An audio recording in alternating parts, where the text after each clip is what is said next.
waa galab khamiis ah oo bisha May ee sanadka 2024 ay tahay 23 waxaad naga dhageysanaysaan mowjadaha 16 iyo 9 iyo 10 mitirban iyo boggeena internetka ee voasomali.com idaacadda galabtii wararka VOA-dana toos halkan waxaa idinkaga soo jeedinaysa anigoo ah Sahra Cabdi Axmed.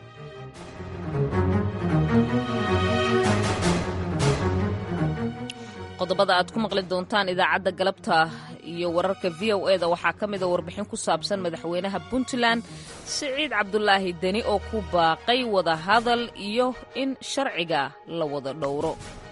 ha la wada hadlo dalka meesha uu aadayo ha laga wada taliyo. Puntland waxay diyaar u tahay garnaqsi, waxay diyaar u tahay inay garbaxdo, waxay diyaar u tahay iyadoo ku hadlaysa wax sharci iyo xeer iyo wixii heshiiska lagu yahay saldhig u ah. waxaad sidoo kale maqli doontaan oon idiin haynaa barnaamijkii bandhigga VOA-da oo aan toddobaadkan ku eegi doonno daaweynta xanuunka kansarka iyo sidoo kale isbitaalka guud ee magaalada Hargeysa. Carruurta laga helaya kansarada kala duwan ha u badnaadaan kansarada ku dhaca dhiigga waqti xaadirkan ma yara sababaha kansaradaasi u soo badanayaan weli wax istadi fiican oo laga hayaa ma jirto. laakiin si guud waxaynu kala mid nahay uun adduunyada kaleba oo ay ku soo badanayaan. daawada kansarku waa daawo muddo dheer qaadata gaar ahaan kansarada dhiigga ku dhaca 2 ilaa 3 sannadood. waxaan sidoo kale idiin haynaa xubintii dooda gaabneyd, barnaamijkii dhakhtarka weydii iyo qodobo kale ayaad dhegaysan doontaan, balse marka hore ku soo dhowaada warkii dunida oo aan idiin akhriyo isla aniga.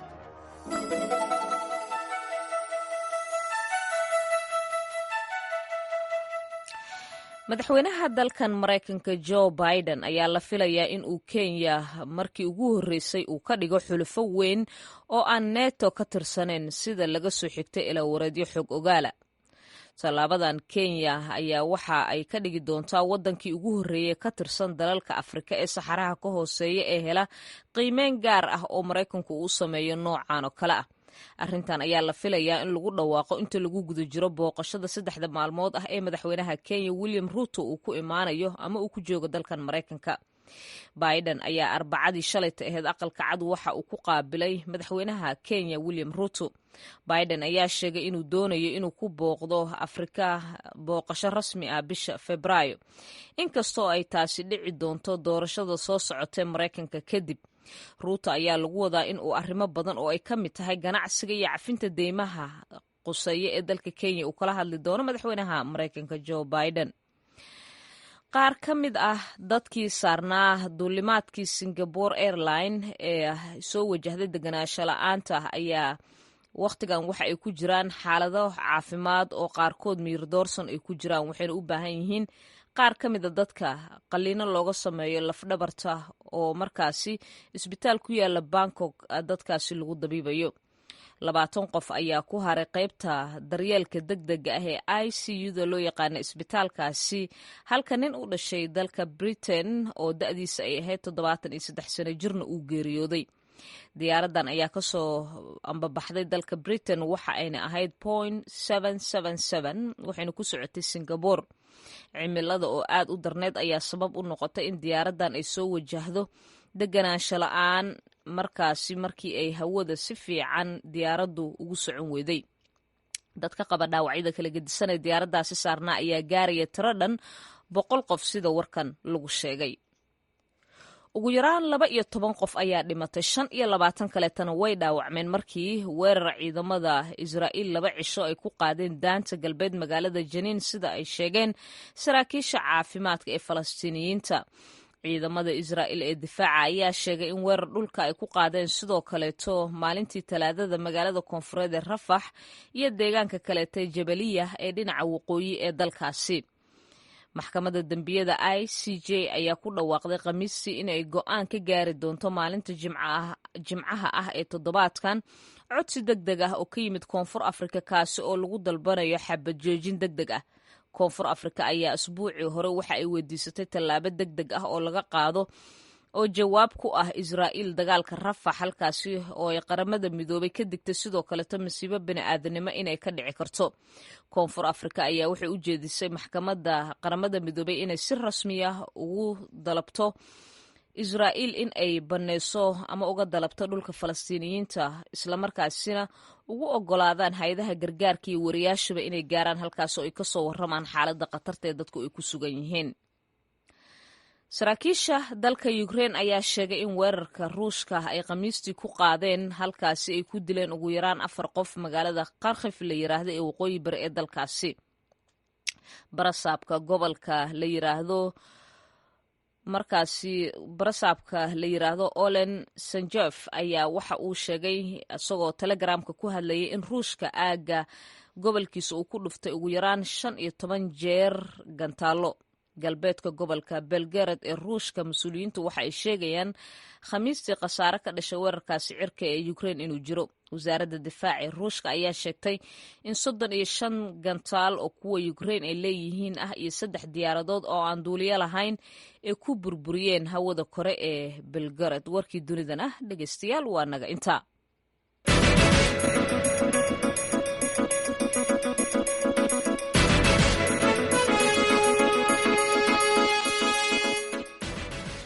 galab wanaagsan dhegeystayaal tabinteena tooska ah laanta afka Soomaaliga ee VOA-da ayaad nagala socotaan. aan ku bilowna ee madaxweynaha dowlad goboleedka Puntland Siciid Cabdulaahi Deni oo shalay ka hadlay munaasabadda xiritaanka shirka jihaynta xukuumadda Puntland ayaa ku baaqay in la wada hadlo iyo in sharciga dalka la dhowro. hadalkan ayaa imaanaya iyada oo muddo waqtigan haatan ahba uu jiro muran ka dhexeeya Puntland iyo dowladda federaalka ee Soomaaliya kaasoo salka ku haya wax ka bedelista dastuurka federaalka ah. Deni ayaad moodaa in uu ka soo yara dabcay qaar ka mid ah hadalladiisii uu hawada u marin jiray dowladda dhexe isagoo oo sheegay in Soomaalinimadu aysan cidna uga cararaynin qofkii qaldamana ay gacanta qabanayso. haddaba warbixin amuurta ku saabsan hadalka Siciid Cabdulaahi Deni waxaa magaalada Boosaaso ka soo diray wariyaha VOA-da ee halkaasi Yuusuf Maxamuud Yuusuf.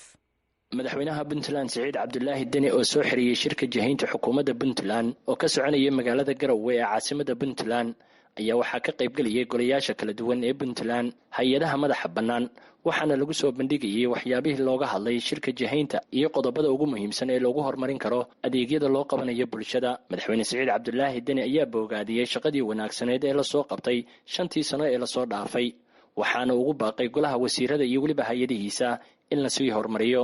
runtii waxaa farxad weyn inoo wada ah in maanta kulankan uu noo qabsoomo muddo 4 beri ah oo golaha xukuumadda iyo dowladda guud ahaan ay ku jiraan hay-adaha kaleeto ee xukuumadda ka madax bannaan sida garsoorka iyo golaha wakiilada oo furitaankii qayb ka ahaa kuna darsaday aragtidooda ku wajahan ee hagidda dalka, inay golaha xukuumaddu fursad u heleen inay dhammaan soo bandhigaan wixii 5tii sano soo qabsoomay si ay u gartaan waxa dhiman oo aan qabsoomin oo u baahan in loo asteeyo qorshaha cusub ee 5 sano soo socota.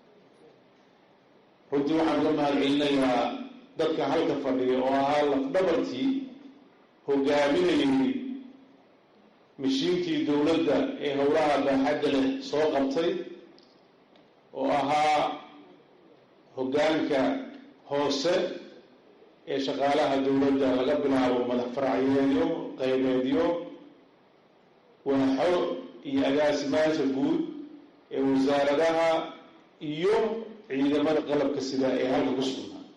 madaxweyne Deni oo khudbadiisa sii wata ayaa ku eedeeyay dowladda federaalka Soomaaliya in weli Puntland ay ku hayso faragelin siyaasadeed.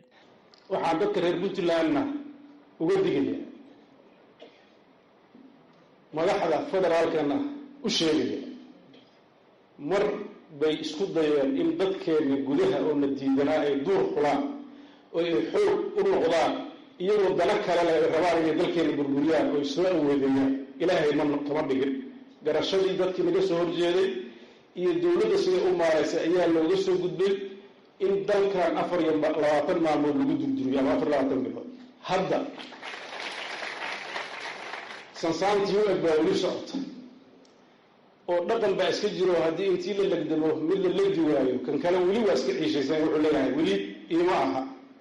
madaxweynaha puntland siciid cabdulaahi deni ayaa sheegay in puntland ay diyaar u tahay wadahadal iyo weliba garnaqsi ku aadan dowladda federaalka soomaaliya. waxaa kaloo uu sheegay inaanan laysku muquunin karin xoog iyo weliba awood. puntland waxay diyaar u tahay garnaqsi, waxay diyaar u tahay inay garbaxdo, waxay diyaar u tahay iyadoo ku hadlaysa wax sharci iyo xeer iyo wixii heshiiska lagu yahay saldhig u ah.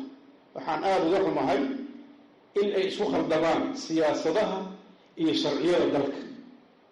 siyaasadda waa la isku qaban karaa, waa laga heshiin karaa, laakiin sharciga marka lagu tumanayo suuragal maaha in laisku eegto. marka inta halka fadhida waxaan rajaynayaa annaguna inaan isku ilaalino sharciga iyo kala dambeynta iyo dowladnimada. dowladda soomaaliyeedna inaan sidaas ku dhisanto inaan u noqono kuwo maaragtay u qareema ama u dooda oo wixii ka khaldan sharciga sida markaan dhexdeedna ku jirno iskugu qabsano, wixii federaalka ka baxsanna inaan ku qabsano maan halkaas waa khalad. haddii annagu aan ismoodsiino inaan saxsannahay oo nalaga yeeshana sidaan marka hore u garqaadanna waxaan leenahay taas waa naga saxsantiin waan yeelayna, laakiin laysmama quulin karo, laysmana dardari karo. taasaan la ogaana.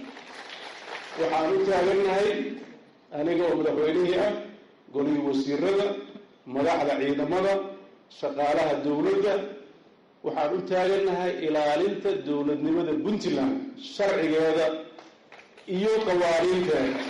madaxweynaha puntland ayaa ku eedeeyey dowlad goboleedyada dalka inay doonayaan in waqti kororsi ay xafiiska kusii joogaan, isagoo sheegay in taasi ay kala shaqaynayso dowladda federaalka soomaaliya. waa sida uu hadalka u dhigay. waxaa kaloo iyadana muhima, tartan ayaa soomaalida ka dhexeeya. tartanku hadduu caafimaad qabo ma xuma, dowladuhuna waa tartamaan. dadka hal dowlad ka tirsanna way tartamaan, ama gobol gobol ha u tartamaan, ama xisbi xisbi ha u tartamaan. state hebel markaan doorasho ka galaaya 1 sanaan siiyey, 2 sanaan siiyey, saanaan yeelaya. inmiis waxa weeye meeshii ugu horreysay oo sharciga ahayd oo burburtay dadkeeda iska daawanaya. waxaan uga mahad celinayaa dadka reer puntland 2 shay oo sifoo muhiimay leeyihiin. inay wixii ay ku heshiiyaan oo siyaasadan ay ku dhaqmaan, wixii xeera oo ay dhigtaanna inay ilaaliyaan. waagi dhaweyda halka aan doorashada gelayno xeerkooda waxaa ku yaala doorasho qof iyo coda ha la galo. annagu taasaa qaadana ku shaqaynayna. dadkii naga soo horjeeday dulduleelay ka arkeen iyo meelo aysan hore leeyihiin heshiiskii siyaasadeed sidaan maahan waxbaa ka khaldan. isku soo wada duubo hadalladan uu jeedinayo madaxweynaha puntland siciid cabdulaahi deni ayaa waxa uu ka jeediyey soo xiritaankii shirka jahaynta xukuumadda puntland, iyadoo weli uu jiro khilaafka siyaasadeed ee u dhexeeya dowladda federaalka soomaaliya iyo weliba maamulka puntland. yuusuf maxamuud, v o a, boosaaso.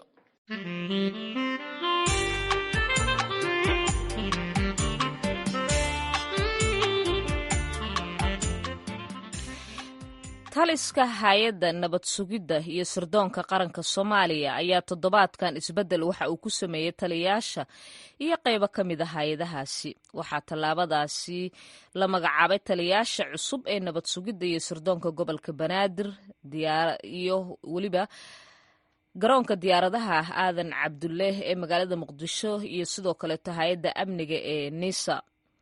haddaba tallaabadaasi ayaa waxa ay ka dhigan tahay isbeddel weyn oo lagu sameeyey laamo muhiim ah oo ka tirsan hay-adda hoggaanka nisa. waxa ayna ka dhigan tahay ama ay ku soo kordhinayso dardargelinta ololaha amni sugidda ee dalka iyo sidoo kale la dagaalanka al-shabaab.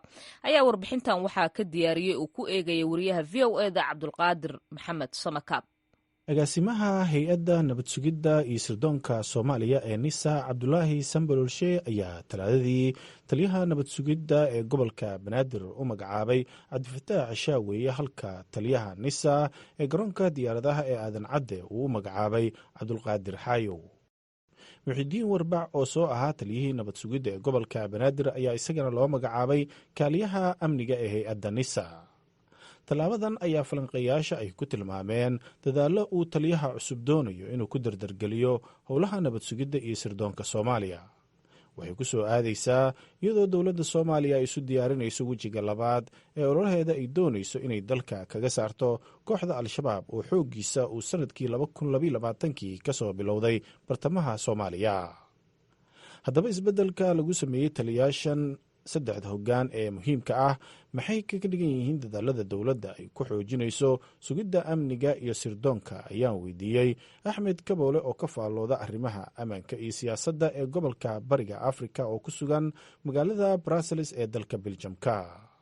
run ahaantii waxay ila tahay in ay qayb ka tahay dardargelinta amniga caasimadda iyo guud ahaan dalka, maadaama taliyaha hadda jooga guud taliyaha niisa oo laftarkiisa bedel uu ku yimid muddo dhow, in ammaankii kor loo sii qaado inuu doorto waa sax. marka kolley waxay uga dhigan tahay in dardargelin laga sameeyo ammaankii oo dhiiragelin la sii siiyo, kuwana la dallacsiiyey, kuwa cusubna la keenay. energy cusub ayay helayaan niisa oo ammaanka kusoo biiraya oo khibradooda kusoo biiraya. shakhsiyaadka hadda la magacaabay oo sida nabad sugidda loo magacaabana waxay ahaayeen dhalinyaro kasoo shaqeeya dalka runtii duruufo adag. waqtigii bilowga ilaa al-shabaab ay dalka ay soo galeen dhalinyaro kasoo shaqaysay. marka mar kastaba waa kora u qaadidda iyo adkaynta amniga caasimadda iyo guud ahaan dalka dad wax ka qaban kara inay yihiin ayaan saas daraaddeed in loo bedelay ayaa laga yaabaa oo isbeddelkan u yimid. waa gartay. marka isbeddelkan muxuu kusoo kordhin karaa hay-adda nisa? taliyaashaan la magacaabay waa taliyaal hore uga soo shaqeeyey hay-adda nabad sugidda, waqti adagna runtii kusoo shaqeeyay, dhaqanka iyo al-shabaab iyo dagaalkoodana wax ka fahmaya. marka waxaa laga yaabaa inuu door biday inuu energy sii geliyo oo wejiga cusub uu la yimid iyo energy cusub ay isla jaan qaadi karaan. saasay la tahay si badqabka bulshadana loo adkeeyo. haddana waxaad la socotaa in abaabul lagu jiro sidii mar labaad loo maaragtay howlgalkii madaxweynuhu ku dhawaaqay wejigiisii labaad bilaami doono. marka abaabulkay qayb ka tahay ayaan isleeyahay in la abaabulo ciidamadii dibudhis lagu sameeyo, la diyaariyo. saas ayaan isleeyahay isbeddelka oo ku yimid taliyuhu uu doorto. iyadoo muddooyinkan ifafaallo wanaagsan oo ka soo rayn ah laga muujinayo ammaanka soomaaliya gaar ahaan magaalada caasimadda ee muqdisho, taasoo kaalin muhiim ah ay ka qaadatay hay-adda nisa, ayaa haddana agaasinkeeda cusub uu ku dhawaaqay isbeddelkan uu ku sameeyey saraakiisha laamaha muhiimka ah. haddaba maxay tahay sababta ku riixday taliyaha inuu tallaabadan ku dhaqaaqo? waa kan maxamed barre oo wax ka qora arrimaha amniga iyo siyaasadda soomaaliya kuna sugan gobolka minnesota. waxay ila tahay inuu helo dad isaga la shaqayn kara, isla markaasna leh skillskeeda laga rabay macnaha waxawaaye hay-adda sirdoonka. number one, shaqooyinka aad ayay u fudud yihiin markaad haysatid dad kula shaqayn kara oo isfahmi kartaan, isla markaasna isku si weji aad u wadaan macnaha howlaha. marka anigu waxay ila tahay number one inay tahay midda ku qasabtay in uu helo tiam, uu dhiso tiam cusub, tiamkaasayto oo wada shaqayn weyn ka wada dhexayso, isla markaasna suga ammaanka. sababtoo ah inuu helo dad isaga la shaqayn kara, isla markaasna macnaha qabaan information sharing, dad macnaha waxawaaye wada wadaagi karo hawsha ama qabashadeeda ha ahaato ama sirta hawsheeda ha ahaato. midda kale maxaa ku qasbay? waa horey ayaan u sheegay.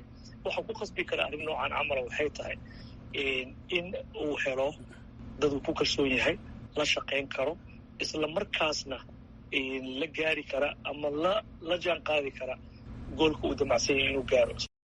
soomaaliya oo muddo ka badan 15 sano dagaal kula jirta kooxda al-shabaab ayaa isu diyaarinaysa guluf ballaaran oo dalka oo dhan ah, kaasoo ay doonayso inay gebi ahaanba ku wiiqdo kooxda al-shabaab. dadaalada xoojinta sugidda amniga iyo sirdoonka ayaana qayb ka ah ololaheeda. cabdulqaadir maxamed mursal ayaa warbixintaasi nala socodsiinaya. halkaasi aad ka dhegaysanayseena waa washington. haatana dhegaystayaal waxa aad ku soo dhowaataan barnaamijkeennii bandhigga v o eda ee toddobaadkan oo aan ku eegayno isbitaalka guud ee magaalada hargeysa iyo daaweynta xanuunka kansarka iyo dadka uu haleelo. waxaa inoo hayso oo soo diyaarisay sahre ciidla nuur.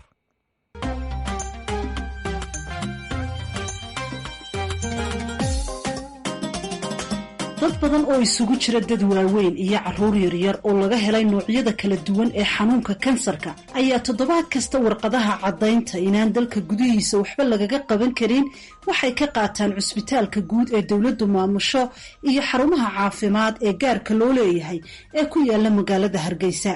qaar ka mida dadkaasi waxay marka horeba ka soo safreen gobollo, degmooyin iyo baadiyaha Somaliland. gebi ahaanna marka ay xanuunkooda ogaadaan waxay daweynta u doontaan wadamo ay ka mid yihiin Ethiopia, India, Turkey, Malaysia iyo wadamo kale, qofba meeshii uu gaari karo, iyadoo ay jiraan dad badan oo dhaqaale ahaan ay u suurtogeli weydo inay meelo kale u safraan, sidaasi daraaddeedna ay bukaanadooda ku baxnaaniyaan guryahooda. Mustafa Aadan Muuse oo ka mid ah dhalinyarada aqoon-yahanka Somaliland ee magaalada Hargeysa dhawaan waxaa xanuunka kansarka nooca dhuuxa amaba dhiigga ku dhaca laga helay mid ka mid ah carruurtiisa. waxaanu barnaamijka VOA-da uga warramay sidii ay ku ogaadeen xanuunka maadaama wiilkiisu uu qabay xanuunka neerfaha. walaal maxamed xanuunkiisa waxaanu ku ogaanay waxaa ku soo kordhay xumad غير العادية ama xumad aad u badan. dhakhaatiir badan waanu soo marinay ilaa cusbitaalka guud waanu geynay maalmo kala duwan. dhammaantoodna waxay noo sheegeen in xumadda noocan oo kale aanay hore u arag, marka antibiotic iyo antibayn unbay siinayaan ama xumad jebin. markii xumadaas ay muddo haysay waxaa kasoo muuqday calaamado jirka ah. dhammaan qanjidhada ayaa bararay, kuwa qanjaha, madaxa ama qoorta oo yaro barartay. marka arrintaas waxay keentay markii dambe inaanu ku celino dhakhtarkiisii. waayo maxamed markii uu dhashay sida ay dhakhaatiirtu noo sheegeen waxaa ka goday oksijiinta, marka wuxuu lahaa siishar suuxdin. markaa dib uu qaadan jiray. dhakhtarkii dawada u qoray ayaanu u geynay. marka dhakhtarkaas oo doctor jaamac la dhahdo ayaa noo sheegay oo neurosurgery ayaa noo sheegay inuu muxuu ahaaye uu ka shakisan yahay xanuunka la dhahdo kansarka dhiigga ama leukemia. saas ayaanu ku ogaanay. kadib wuxuu noo tilmaamay dhakhtar fadhiista mid ka mid ah meelahan lagu baadho ama cultureka lagu sameeyo dhiigaga iyo dheecaanada, needle la yidhaahdo. marka dhakhtarkiibaa baaritaan kadib noo xaqiijiyey inuu maxamed yaraha iyo xanuunka la yidhaahdo leukemia ama kansarka dhiigga, halkanaan waxba lagaga qaban karin. dhakhtar buu markaa noo tilmaamay ku yaala Ethiopia, Wilson Hospital la yidhaahdo. Mustafa iyo qoyskiisu waxay dhawaan dib ugu soo noqdeen magaalada Hargeysa iyada oo aan xaaladda wiilkiisa waxba iska bedelin. waxaana la dhigay cusbitaalka Maxamed Aadan Sheekh, loola soo gaabiyo cusbitaalka Maas oo ku yaala magaalada Hargeysa, gaarna waa carruurta balse aan hore loogu daweynin xanuunka kansarka. Mustafa Aadan ayaa ka warramay sidii ay u go'aansadeen inay Hargeysa ku soo noqdaan. dhakhtarkii baanu geynay. markii aanu airportka Addisababa ka dejinay baa ayuu kooma galay. emergency-gaa laga dhigay. 12 cisho dhakhtarkaa ku haynay. ICU-gaa la dhigay. markii muddo ICU-ga ku jiray ayaa waxaa dhacday dee kharash badan uu socdaa.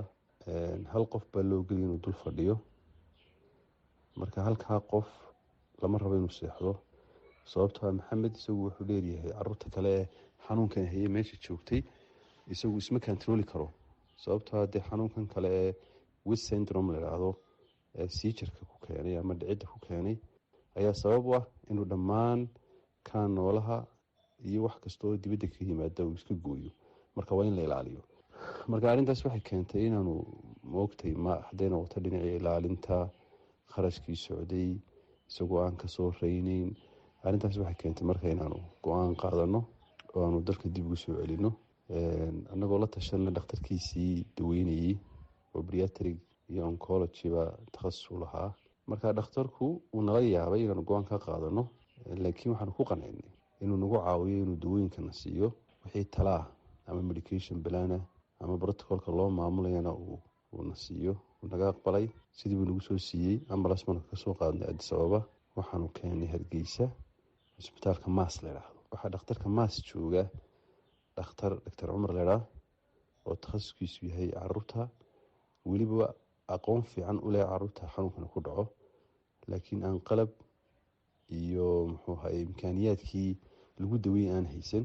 Dr. Cumar Cali Cilmi waa dhakhtar ku takhasusay xanuunada ciyaalka, waxaanu ka howlgalaa cusbitaalka Maas, waana dhakhtarka gacanta ku haya daweynta wiilka yar oo noqonaya markii ugu horreysay ee magaalada Hargeysa lagu daweynayo ilmo yar oo qaba xanuunka kansarka. walaal wuu jiraa ilmaha qaba xanuunka kansarka ee hadda aan ku daweynayno cisbitaalka carruurta ee Maxamed Aadan Sheekh.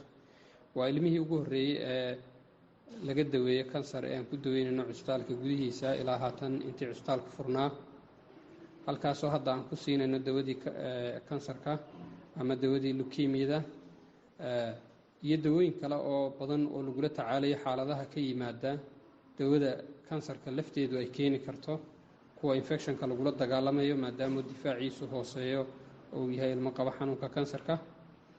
ilaa hadda xaaladiisu way ka soo reynaysaa, waanu soo fiicnaanayaa. waxaan rajaynaynaa insha allahu tacaala inuu bogsado oo uu ka baxo xaaladaas. waana ilmihii ugu horreeyey ee cisbitaalkaan ku daweyno ilaa intii cisbitaalka uu furnaa ilaa hadda. Dr. Cumar Cali Cilmi waxa uu faahfaahinayaa qaybaha kala duwan ee daaweynta kansarka.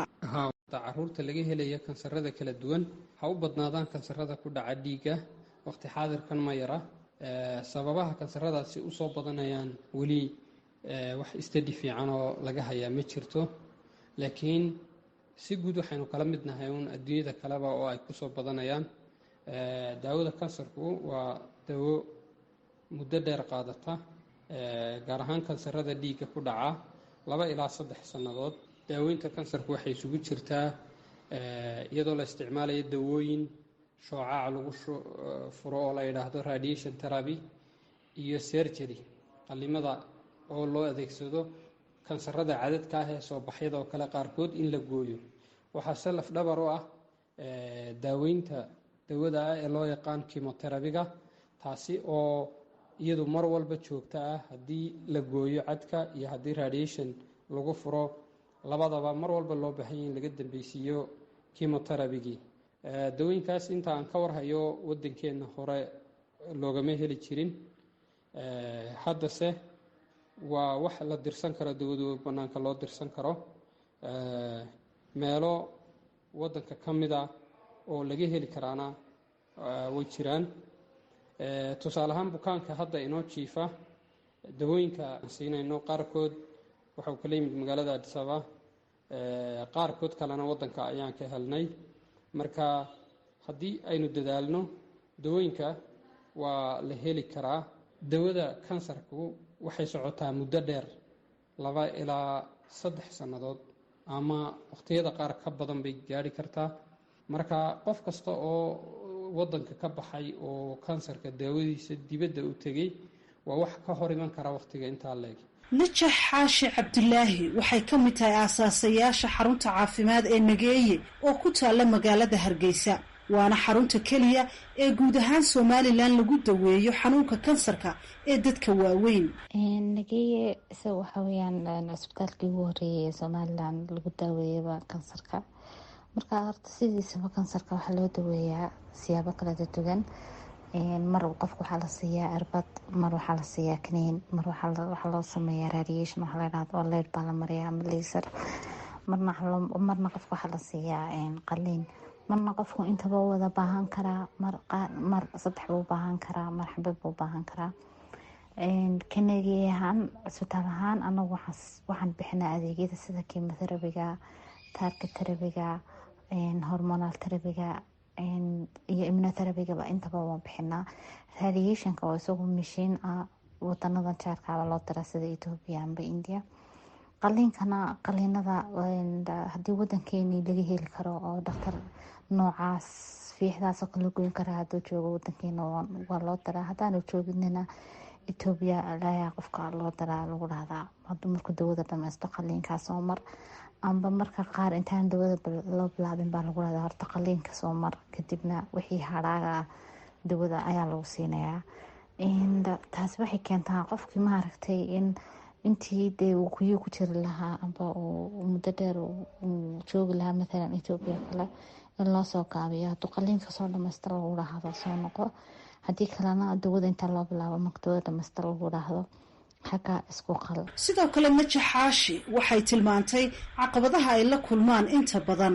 sida jirtaa dadkeenu badanka maaragtay dee marka uu xanuunku qofku xanuunsado xanuunka soo rito ayay dee dhakhtar tagaan markaas ay isbaaraan markaa deetana qofka dee xanuunkiisa markaa sawir amba dheecaan amba dhiig amba cad laga qaada la ogaanaya in xanuunkii uu hayo uta marxalad dambana uu marayo way yartahay dadkeena inta marxalad xilli hore la ogaado waa dadkeena marka xanuunsadunba qofka dhakhtarka tagaa dadkeena weliba dadka waaweyn ha u badnaadaane taasi waxay keentaa deetana markasta qofkii dee in dadkeenu sida dadka kale ay adduunka aan hayna markasta marxalad afraad saddexaad unbay u badan yihiin dadkeenu deetana qofkii de amba qof dawale amba hadduu xataa dawo leeyahayna maaragtay dawadiisu ay ka dhib badan tahay qofka kaleed marxalad xilli horeha la ogaado.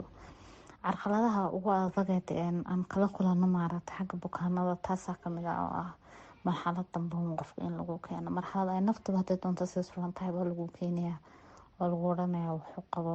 xarunta nageeye ayaa ilaa haatan keenta dawooyinka kansarka qaar badan oo ka mida waana meesha ay haatan dawooyinka ka helayaan dhakhaatiirta cusbitaalka maxamed aadan sheekh ee daweynaya ilmihii ugu horreeyey ee kansar laga helay. dr shukri axmed maxamuud oo ku takhasustay bukaanada caruurta oo 10 sannadood ka shaqaynaysay cusbitaalka maas oo ah cusbitaalka weyn ee gaarka u ah caruurta ayaa inoo sharaxaysa. cusbitaalka maas hospital waxaa loo soo koobay maxamed aadan sheekh waxaan lagu magac daray dhakhtarkii fikirka iyo hirgelinta lahaa oo waa dhakhtar Soomaaliyeed oo ku takhasusay ciyaalka jeclaaday dalka inuu sameeyo cusbitaal u gaara ciyaalka. hawshaas waxay hirgashay 2013 isagoo la kaashanay wasaaradda caafimaadka ilaa waqtigan xaadirkana ciyaalku buu shaqeeyaa inta badan ilmaha maanta 1 saac jiro ilaa 18 jir ayaanu adeegnaa 24 saacadood baan shaqeynaa cusbitaalkeenu emergency-giis oo shaqeeyaa shaybaar qalabaysanoo standard ayaan leenay farmasiga dawooyinka wada gaarka ciyaalka oo ku salaysan miisaankooda iyo baahidooda ayaan keenaa. dhakhaatiirteenu tiro ku dhawaad 15 dhakhtar baa ka shaqeeya 10 dhakhtar takhasus ciyaalka yihiin nurse qualified oo degree noo shaqeeya waxaanoo kala ka qayb qaata cusbitaalkeena qaliinka guud qaliinka qanjaha dhagaha qaliinka lafaha inta badan intaaba waa cusbitaalkeenu u qabtaa. sida kale waxaan cusbitaalku u adeega dadka bulshada Soomaaliland dhinac walba ay ka joogaan iyo heer kasta ay ka taagan yihiin level of education kooda ama level of social kooda. dawooyinka iyo dhakhaatiirta ay keenaan xarunta nageeye ayaa dad badan oo qaba xanuunka kansarku ay kaga raysteen inay dibadda u safraan iyagoo dalkooda joogana lagu daweynayo inkastoo baahiyahooda aanay wada kafayn karin. dhinaca kalena cusbitaalka maas ayaa haatan go'aansaday inay ku dhiiradaan daweynta caruurta kansarku ku dhaco. mustafa aadan muuse oo ay haatan wiilkiisa daweynayaan ayaa sheegay inuu adisababo ku soo arkay caruur badan oo xanuunsanaya balse waalidiintoodu ay u waayeen kharashkii joogitaanka iyo daweynta kuwaasi oo go-aanka uu qaatay uu rajo uga muujinayo inay dib u soo celin karaan ciyaalkooda. xanuunkan waa lagu daweyn karaa dalka haddii imkaaniyaadkii iyo fasilitigii loo baahnaa laga caawiyo cusbitaalka maas sababta dhakhaatiir fiican baa joogta. markaan waraystay keliya waxay sheegeen inay u baahan yihiin laabkii lagu baadhiyo dhuuxa sababta xanuunkan dhuuxa la baadhaa si dawadiisa loo helo. dawooyinkiina waxna dalka waa laga helaa waxna waa la diraa marka dawooyinkiisu waa qaali. halka 5 dawo la siiyaa ama 4 dawo halka xabo $60 waana maalin dhaaf. dawooyinka qaar baa wiigi hal mar la siinaya marka waxaa dhaqaalo waa la helaa laakiin maamulkii iyo nidaamkii iyo haddii la helo oo laabkii la helo waxaan qabaa caruur badan oo ku dayacay Adisababa kusoo arkay iyo kuwo kaloo halkan yaalaba in wax laga qaban karo laakiin iminka guud ahaan dalka laguma daweeyo. caruurta inta badan ciddii awood u haysana bay dibadda geysaa ciddii aan awood u hayna xumaddaa disha waayo baalkan xumad khatar uu leeyahay. waxaan Adisababa kula kulmay ama dhakhtarkiian joogay caruur uu xanuunkani ku dhacay oo dad inta badan aan awood badan lahayn ay soo qaadeen oo awood u waayeen iska bixiyeen dawooyinkii iyo kiradii cusbitaalkaba waayo waxaan filayaa ugu yaraan $350 lacagtan qiyaasi weyn ayaa maalintii ku baxaysa ilmaha gaaraanka ICU la dhigo. marka qof la yidhi muddo bila ayaad cusbitaalka ku haynaysaa, ugu yaraana $350 ay ka baxayso, waad qiyaasi kartaa. marka waxaan la ii sheegay gabadh meesha joogtay inay awoodi weyday inay dawadiis ka bixiso, ilmihii yaraana xumadii uu dhintay, dibna usoo noqon kari weyday sababtaa ilmuhu jilcayaa. maadaama xarumaha nageeye iyo maas ay xaqiijiyeen suurtagalnimada ah in dalka gudihiisa lagu daweyn karo noocyo badan oo ka mida kansarka, waxaa lama huraana in xukuumad, shacab iyo ganacsataba la iska kaashado keenista dawooyinka iyo dhakhaatiirta iyo weliba samaynta xarumo ku habboon in lagula tacaalo bukaanada xanuunkoodu sarreeyo ee u baahan goobo gaar ah oo lagu daryeelo, maadaama ay u jilicsan yihiin xanuunada la isqabadsiiyo iyaga oo markasta difaaca jirkoodu hooseeyo daraaddeed. guud ahaan dhegaystayaal, barnaamijkii bandhiga VOA toddobaadkan waa naga intaa.